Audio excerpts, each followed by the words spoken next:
Hello, hello tout le monde, j'espère que vous allez tous très bien et bienvenue dans le premier épisode de ce podcast. Dans cet épisode, dans un premier temps, je vais me présenter et je vais présenter le podcast de manière large, puis dans un second temps, ça va être plus concret, je vais aborder et creuser sur un sujet précis. Moi c'est Léna, je suis lycéenne et j'ai voulu me lancer et créer mon propre podcast pour deux raisons principales. La première, c'est que dès que j'ai commencé à écouter des podcasts, j'ai tout de suite accroché au format d'écoute du podcast. Je trouve ça extrêmement pratique dans le sens où on a besoin que d'une paire d'écouteurs et d'un téléphone. Et puis on peut écouter un podcast à peu près n'importe où et dans à peu près n'importe quelle situation. Et voilà, j'ai tout de suite accroché au format d'écoute. Et la deuxième raison, qui selon moi est la plus importante, c'est que depuis que je suis petite, je suis quelqu'un de très très bavarde. J'aime beaucoup parler et donner mon avis sur tout ce qui m'entoure, sans qu'on me l'ait demandé. Voilà.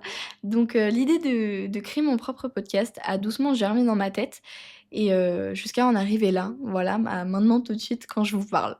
Alors, de quoi on va parler dans ce podcast? Dans ce podcast, j'ai envie de parler autour de trois grandes thématiques. Le développement personnel, et dans le développement personnel, je regroupe la confiance en soi, le regard des autres, les réussites, les échecs, et les ambitions et les réalités de la vie. J'ai aussi envie de parler d'adolescence, puisque comme je vous l'ai dit, je suis une adolescente, et il y a plein de choses qu'on expérimente dans la vie à l'adolescence justement, et plein de choses qui peuvent marquer, et sur lesquelles je peux retirer des leçons. Et donc en fonction de si je trouve ça intéressant d'en parler, bah, je pourrais faire des épisodes là-dessus.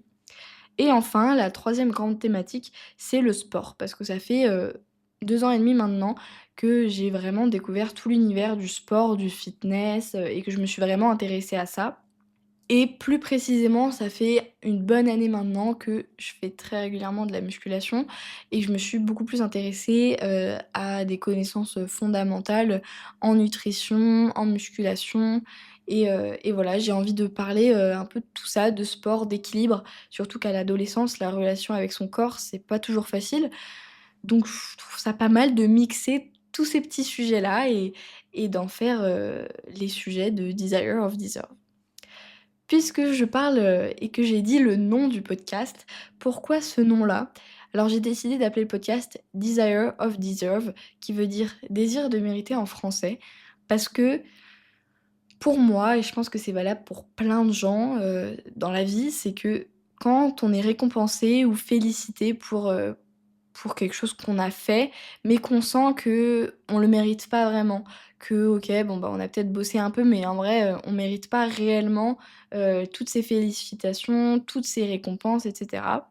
Moi, j'arrive pas à réellement, accepter et aimer la récompense, quand je trouve que je le mérite pas. Et donc, appeler ce podcast comme ça, surtout qu'on va parler de développement personnel, et tous les sujets dont je vous ai parlé, bah, pour moi, ça faisait clairement sens parce que, heu, parce que dans la vie, voilà, moi, j'ai envie de mériter les choses et je pense que je suis pas la seule. Si, tu deviens riche dans ta vie, tu as envie de le mériter. C'est pas parce que tu es née dans une famille riche et que du coup, bah, tu seras riche toute ta vie. Moi, si je deviens riche un jour, j'espère, et ben j'ai envie de mériter d'avoir été riche. C'est parce que mon travail et mon investissement, les fruits du travail ont payé. Donc voilà pourquoi j'ai appelé le podcast, Desire of Deserve, surtout au vu des sujets dont on va parler. Alors, quand est-ce que vous allez pouvoir écouter le podcast et les épisodes? J'ai décidé que le jour des sorties des épisodes, ce serait tous les mardis, donc toutes les semaines, tous les mardis à 9 heures. C'est vrai qu'il y a beaucoup de podcasts qui sortent, le lundi, mais moi je me suis dit: «Bah tiens, le mardi j'aime bien». Du coup, ce sera tous les mardis à 9 heures du matin. Et dernier point avant de passer à la partie plus concrète de cet épisode, je vais vous parler du compte Instagram du podcast parce que voilà, je débute le podcast, personne ne le connaît encore et donc pour élargir la visibilité et les écoutes du podcast, j'ai créé un compte Instagram, pour faire des posts sur, bah, les sujets que je vais aborder dans les épisodes. Donc c'est pas seulement pour élargir l'audience, évidemment c'est pour quand même faire grandir la communauté, mais sur Instagram vous retrouverez aussi des petits posts, qui parlent, de ce dont je vais parler dans les épisodes justement. Donc voilà, n'hésitez pas à me faire des retours, de me donner vos avis, vos idées d'épisodes et cetera, via Instagram et aussi via les commentaires, de tout simplement les plateformes d'écoute sur lesquelles vous écoutez les épisodes. Mais du coup voilà, je vous parle du compte Instagram. Dans tous les cas, il sera dans la description des épisodes, mais je vous le dis à l'oral, c'est desire-of-deserve. C'est pas très compliqué. Donc voilà, n'hésitez pas à aller jeter un coup d'œil et même à vous abonner si vous le voulez bien. Et maintenant, on va passer à la seconde partie de l'épisode et le sujet que je vais aborder dans cet épisode, je l'ai nommé «Fais-le, plus tard sera trop tard». Parce que combien de fois dans la vie, on s'est dit: «Oh, je le ferai plus tard, non mais j'ai la vie devant moi, j'ai le temps, je le ferai l'année prochaine, le mois prochain, la semaine prochaine». Mais en fait, déjà combien de fois on a regretté? Je pense qu'on est tous d'accord pour dire là, ceux qui m'écoutent et moi-même, on est tous d'accord pour dire que, bah, en fait, on aurait dû faire, tel ou tel truc quand ça venait à nous et on l'a pas fait, parce qu'on avait des excuses, «Ouais, j'ai la vie devant moi». Mais la réelle raison et les réelles raisons pour lesquelles on n'a pas fait, cette chose, ça va être le regard des autres, la peur du jugement, le manque de confiance en soi et cetera.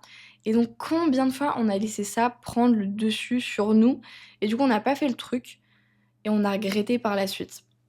Et je trouvais que du coup parler de ce sujet, pour le premier épisode du podcast, c'était plutôt, ça correspondait bien au lancement, en fait, du podcast parce que j'aurais pu me dire moi aussi: «Oh, j'attendrai d'avoir fini le lycée, comme ça j'aurai peut-être plus de temps pour faire, ce que je veux», bon, je me serais trouvé des excuses et en fait, bah, non, fais-le maintenant.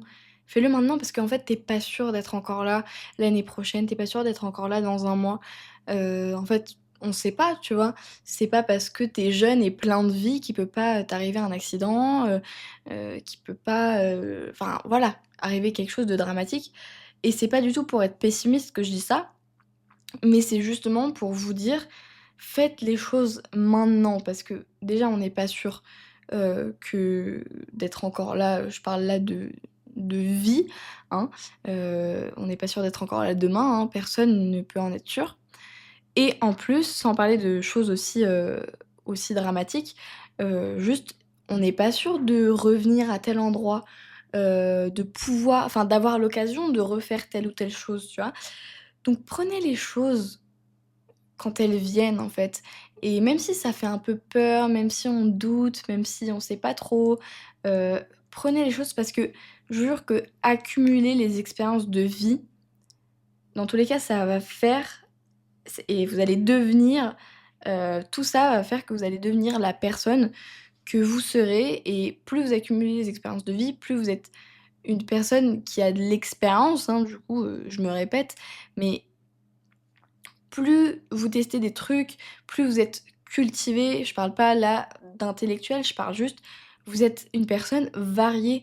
Vous avez testé différentes choses dans votre vie, vous avez, expérimenté différentes choses, que ce soit des sports, des activités, des voyages, j'en sais rien, vraiment tout ce que vous voulez et ça va faire que vous êtes une personne plus riche et là je parle absolument pas d'argent, je parle en termes juste de la personne que vous êtes, les connaissances que vous avez, les expériences, que vous avez faites dans votre vie. Et donc dans ces situations-là, quand on sait pas trop, ce qu'on fait en fait, et beh, la question à se poser selon moi pour se décider et prendre la bonne décision surtout, c'est de se dire: «Qu'est-ce que je ferais sans le regard des autres? Qu'est-ce que je ferais s'il y avait aucun jugement de la part, des gens qui m'entourent, ou des gens dans la rue? Qu'est-ce que je ferais?» Et en fonction de la réponse que vous vous donnez à vous-même, ben vous savez, ce que vous devez faire, en fait. Parce que la plupart du temps, bah, la réponse, ça va être: «Oh bah, je le ferai du coup». Parce que personne ne peut me critiquer, personne ne peut se moquer de moi et du coup, la réponse, ce serait la plupart du temps que vous faites la chose en question et du coup, faites-le.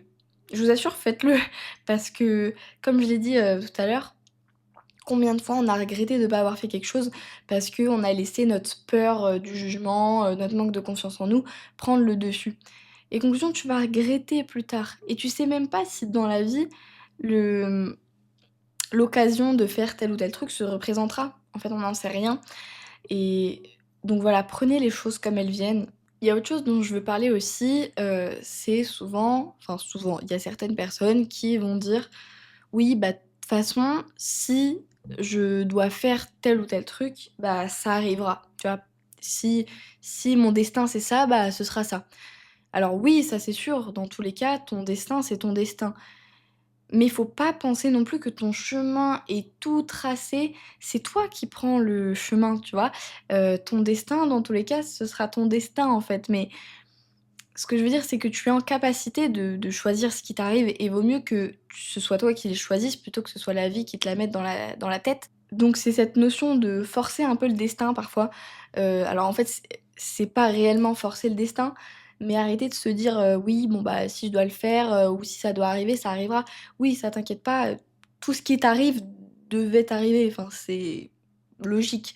Mais ça n'empêche que, quand tu arrives au bout d'une intersection et bah, tu choisis d'aller à droite ou à gauche ou tout droit, tu choisis. Bah, dans la vie, c'est pareil. Oui, si tu dois tourner à droite parce qu'il y a le feu à gauche et devant toi, bah, tu vas tourner à droite, oui. Mais bon, ce serait bien que tu choisisses avant qu'il y ait le feu.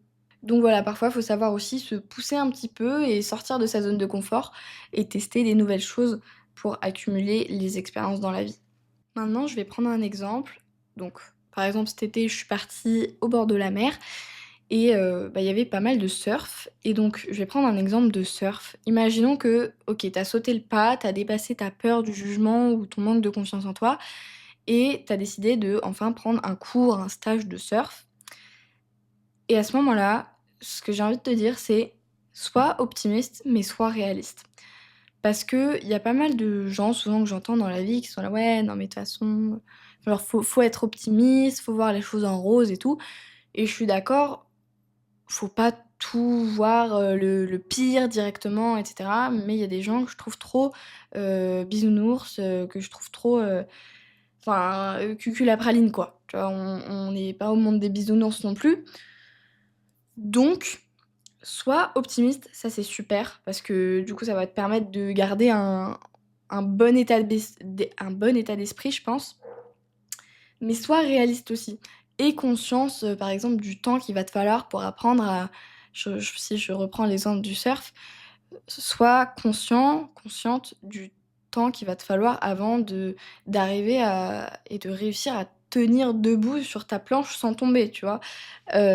Sois conscient du temps que ça va te prendre, avant de passer sous un rouleau, tu vois? Enfin, sois conscient du temps que ça te prend, des échecs que tu auras, sois conscient de tout ça, parce que c'est bien d'être optimiste, mais si tu es trop cuicui les petits oiseaux, et bah, tu vas te prendre des «claques dans la gueule» entre guillemets, hein, c'est une image, mais tu vas te prendre des claques dans la gueule et ça va te faire très mal. Alors que si tu es réaliste, tu as conscience que tu vas échouer et donc même si ça peut te faire mal mentalement d'échouer, heu, tu sais que c'est dans le parcours, c'est dans le truc. C'est normal d'échouer et justement, quand on débute, un sport, une activité, qu'on entreprend quelque chose, souvent on a un pic de progression d'un coup très grand et et après on a un down, et un gros down et c'est notre premier vrai échec.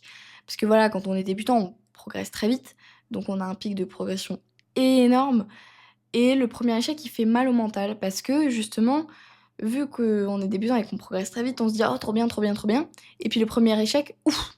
On Vous voyez, c'est comme quand vous preniez du sucre rapide et que d'un coup ça redescend, et que vous avez moins de taux de sucre dans le sang, bah, ouais, d'un coup, ouf, vous êtes plus fatigué, nin nin et bah, là, c'est pareil et d'un coup, vous allez vous prendre un échec dans les dents et vous allez vous dire: «Ouh là là, mais c'est pas fait pour moi, mais en fait, je suis nul». Non, tu es pas nul et non, c'est pas que c'est pas fait pour toi, c'est juste que ta progression ne sera pas linéaire et justement, c'est aux endroits comme ça où tu te dis: «Ah, c'est pas fait pour moi. Ah, je suis trop nul», que tu dois continuer. Parce que justement, c'est à ces endroits-là que la plupart des gens, ils abandonnent. Et ils abandonnent parce qu'ils pensent que c'est pas fait pour eux. Mais en réalité, c'est pas que c'est pas fait que pour eux, c'est qu'ils ont juste pas la force et pas la force mentale, le courage de continuer et de persévérer, dans le truc, même si c'est pas facile et même s'ils s'en prennent dans les dents. Heu et toi, continue, n'arrête pas à cet échec-là, n'arrête pas parce que tu as échoué, parce que tant que tu veux atteindre ton objectif, tant que tu as toujours cette envie d'atteindre ton goal, ton objectif, et bah, continue de persévérer. Alors bien sûr, si tu pas envie et si tu te rends compte que tu as fait du surf, mais en fait ça te plaît pas du tout, tu pas du tout les sensations, tu pas envie d'y aller, tu pas bien ni avant, ni pendant, ni après, et que même ton objectif, bah, en fait tellement ça te plaît pas, tu t'en fiches et bah, là, c'est pas grave, lâche le surf, il y a pas de souci. Mais si tu as toujours envie de réussir ce que l'objectif que tu t'es donné à la base, et beh, continue parce que ce serait trop dommage d'abandonner, juste parce que tu as échoué et même si ça peut faire mal au mental, faut savoir persévérer parce que la plupart des gens, ils abandonnent là. Donc voilà, c'est la fin de cet épisode. J'espère que cet épisode vous aura plu et que ça vous aura intrigué à écouter les prochains épisodes. En tout cas, comme je l'ai dit dans ma présentation, vraiment, venez voir le compte Instagram, venez y jeter un œil, allez follow le compte Insta et laissez des petits commentaires, vos petits avis. N'hésitez pas à m'envoyer des petits messages privés si vous avez des idées d'épisodes, de thématiques et cetera. En tout cas, moi je vous fais un très gros bisou et je vous dis à la semaine prochaine, mardi à 9h.